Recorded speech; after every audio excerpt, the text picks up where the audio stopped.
اللہ کے پاک قرآن میں اللہ نے یہ تاثیر رکھی ہے، اللہ کے پاک کلام کی طرف لوٹو، اس کی تلاوت کرنے کی عادت ڈالو، اس کتاب حکمت کو سمجھو، اپنی اولاد کو قرآن پاک سے جوڑو، مدرسوں میں اپنی اولاد کو بھیجو، اپنے بچوں کو حافظ قرآن بناؤ، عالم قرآن بناؤ، اپنے بچوں کے سینوں میں علوم نبوت داخل کرنے کی کوشش کرو۔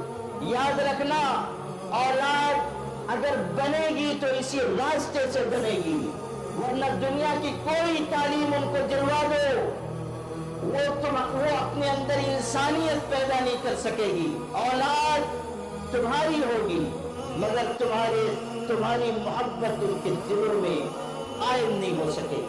صورتحال یہ ہوگی کہ باپ مر رہا ہے اور اولاد کرکٹ کے میدان میں، باپ مر رہا ہے اور اولاد اپنے کھیل تماشوں میں لگی ہوئی ہے۔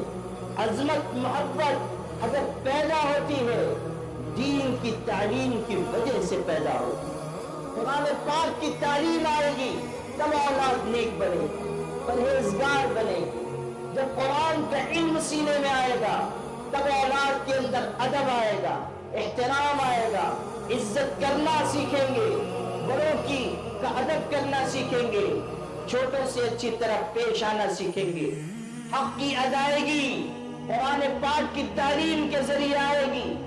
اگر ہم اپنے بچوں بچیوں کو دین کی تعلیم نہیں دلائیں گے تو ان کے اندر اخلاق نہیں، کردار نہیں، ان کے اندر اچھے جذبات نہیں، ان کے اندر حقوق ادا کرنے کی عادت نہیں۔